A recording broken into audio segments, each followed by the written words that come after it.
یہ ریڈیو ہمالیہ ہے۔ آج مئی 2022 کی 19 تاریخ اور ہمارے اسٹوڈیو کی گھڑیوں میں شام کے 4 بجا چاہتے ہیں۔ اب آپ ڈاکٹر امجد ایوب مرزا سے خبریں سنیے۔ پاکستان میں عمران خان سرکار گرنے سے پیدا ہونے والا سیاسی بحران اب پاکستانی مقبوضہ گلگت بلتستان پہنچ چکا ہے، جہاں اپوزیشن نے 3 دن میں گلگت بلتستان سرکار کے خلاف ووٹ آف نو کانفیڈنس لانے کا فیصلہ کیا ہے۔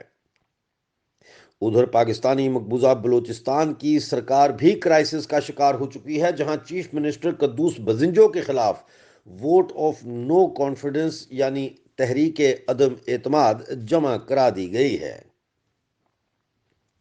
پاکستانی مقبوضہ گلگت بلتستان میں پاکستان ٹورزم ڈیولپمنٹ کارپوریشن کے 10 موٹیلز پرائیویٹ کمپنیوں کو نیلامی کے ذریعے لیز پر دے دیے گئے ہیں۔ 25 فرمز اور کمپنیوں نے اوپن بڈ میں حصہ لیا۔ گلگت بلتستان میں 10 جائیدادوں پر بولی لگی اور نیلامی پر عمل درآمد ہوا۔ پاکستان ٹورزم ڈیولپمنٹ کارپوریشن سے جو منافع آئے گا اس کا 50% حصہ گلگت بلتستان کو، جبکہ 50% حصہ پرائیویٹ کمپنیوں کو ملے گا۔ گلگت بلتستان یونائٹڈ موومنٹ کے چیئرمین منظور پروانہ پہلے ہی کہہ چکے ہیں کہ بند موٹلز کی نجکاری کے بجائے انہیں گلگت بلتستان کے بے روزگار نوجوانوں کو دیا جائے، جس سے مقامی سطح پر روزگار بھی ملے اور خوشحالی بھی آئے۔ ادھر Gilgit Baltistan people's rights movement کے چیئرمین ابراہیم نگری نے کہا ہے کہ 10 موٹلز کی لیز کے نام پر نجکاری کی گئی ہے اور تمام ٹھیکے پنجاب اور باہر کی فرموں کو اور کمپنیوں کو دیے گئے ہیں، جو کہ سراسر ناانصافی ہے۔ ابراہیم نگری نے کہا کہ موٹلز کی کمائی سے حاصل ہونے والی رقم کا 50% حصہ پاکستانی مقبوضہ گلگت بلتستان میں سرکاری کرپشن کی نظر ہو جائے گا اور 50% حصہ فرمیں گلگت بلتستان سے باہر لے جائیں گی۔ تو پھر گلگت بلتستان کے عوام کو کیا فائدہ ہوا؟ پاکستانی مقبوضہ جموں کشمیر میں سیفٹی وال نہ ہونے کی وجہ سے حادثوں میں ہلاکتوں کا سلسلہ بدستور جاری ہے۔ گزشتہ ہفتے جموں کشمیر نیشنل عوامی پارٹی کے نوجوان رہنما ساجد صادق اس وقت جان سے گئے جب ان کی کار گہری کھائی میں جا گری۔ ان کی نماز جنازہ گزشتہ روز راولا کوٹ میں ادا کی گئی۔ جنازے میں ہزاروں لوگ شامل ہوئے۔ کالعدم جموں کشمیر لبریشن فرنٹ کے سرغنہ پر NIA عدالت نے فرد جرم عائد کر دی۔ اگلی پیشی 25 مئی کو ہوگی۔ یاد رہے کہ یاسین ملک نے اپنے اوپر لگائے گئے کسی بھی چارج کو چیلنج نہیں کیا۔ معروف بلوچ آرٹسٹ اور شاعرہ حبیبہ پیر محمد کو کراچی سے ان کے گھر میں گھس کر سیکیورٹی فورسز نے اغوا کر کے لاپتہ کر دیا ہے، جس کے بعد بلوچستان کے دانشور اور ادبی حلقوں میں سخت بے چینی پائی جاتی ہے۔ پاکستانی مقبوضہ بلوچستان کے دارالخلافہ کوئٹہ میں گزین بلوچ کو دوبارہ اٹھا کر جبری طور پر لاپتہ کر دیا گیا ہے۔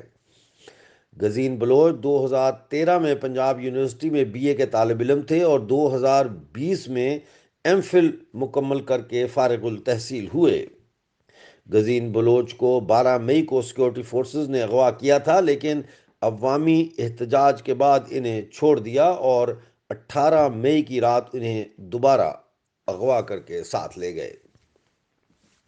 پاکستانی مقبوضہ بلوچستان کے شہر تربت میں بلوچستان خاتون نور جان کے اغوا کے خلاف مکمل شٹر ڈاؤن ہڑتال 3 دن سے جاری ہے۔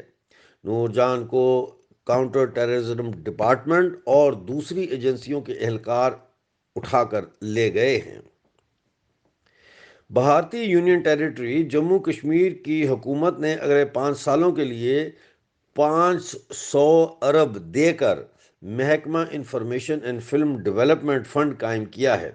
فلم ڈیولپمنٹ کے لیے ہر سال 100 کروڑ روپے رکھے گئے ہیں۔